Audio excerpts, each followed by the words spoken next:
Well, what we have here today is a LiftMaster, a Chamberlain LiftMaster garage door opener. What happened to this garage door opener that does not want to work is because the belt, as you notice, it's got the rubber type belt and all the teeth right there are gone. So what happens, it's no longer lifting. It'll reach up a part of the way and then it'll just stop. I am a small engine technician and a mechanic, and we're gonna fix that. There's not a whole lot we can't do. Some people just call me Jack, even though my name is Pedro. You know, I'm a jack of all trades. Along the side of the LiftMaster, you're gonna notice you've got a model and serial number. That is what you're going to need, along with the name, to order the part, the belt. Along the side of the model and serial number, you're gonna have the down and up. There's a screw style adjustment in there. And here's a little more evidence of the belt damage, the drive belt for the, notice that all these teeth are missing, with the exception of two. And obviously doesn't grab anything. So this is a 20-year-old belt, so there you go. It lasted 20 years. Hopefully the other one will last half that, and I'll be happy with that. Okay, we got a replacement belt. This is a belt-driven assembly, so you notice that you've got the sprocket right here on top of the garage door opener. This is a LiftMaster, a Chamberlain LiftMaster, and it's a 134-inch belt. It loops around that metal bar right there. So this is one end. We're gonna go to the other end. And this end, you have a spring, which gives you the tension you need. And then you have your little links right there. You got one link right there that ties, that loops it up, and you've got your other one over here. So basically what this guy does, you got a little, it's a little tie-in angle. It's a 90-degree angle. And back here you have another pulley. This one is not splined. It's just basically a roller. So this one's set in place. This is your adjustment one. And we're gonna go ahead and put that on there right now. And as you can see, it travels all the way back to assembly over there. So here's where it all occurs right now. So now I gotta link it in.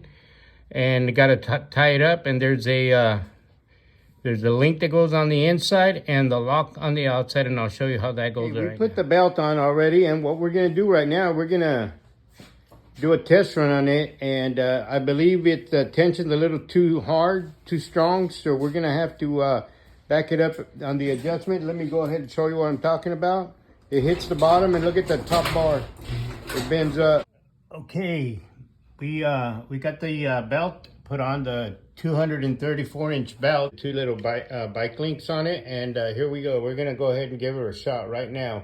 Remember, this center bar, if it bowls over, then that means we got too much tension on the up arrow and the down. So you're gonna adjust a little bit towards up because it was going down and hitting the ground and popping up on its own. So the down arrow, we're gonna do less tension on it. So here we go, let's try it out.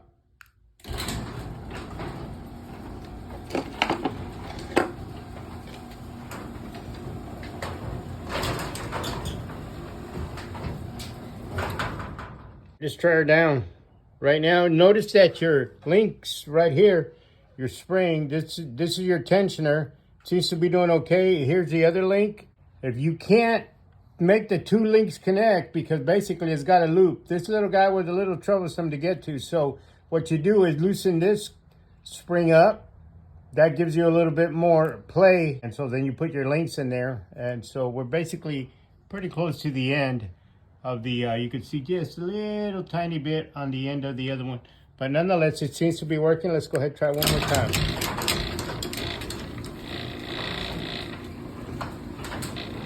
We'll take a look at that upper bar, make sure it doesn't bow over too much. Put too much tension on that. Because if you put too much tension on, if that bar bows over, that means you're putting tremendous amount of stress on that on the sprocket. That's a drive right there. It's a worm drive underneath there, so you don't want to put all that extra tension on it. It will break at some point. It'll damage it. But right now, it's closing. The seal is good.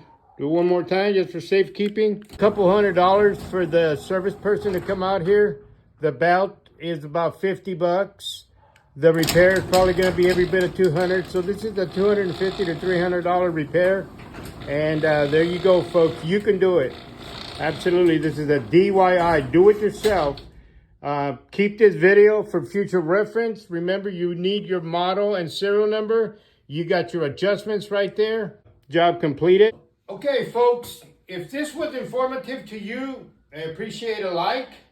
I appreciate if you comment. If you've seen that I did something that was probably a little bit easier, you have the easier method of doing things, then go ahead and let me know that on the comments. Subscribe, and we'll keep bringing you tutorials, whether it be working on cars, lawnmower, chainsaws, anything that has to do with home repairs. We'll do it all, and just let me know if this is helpful to you. Over.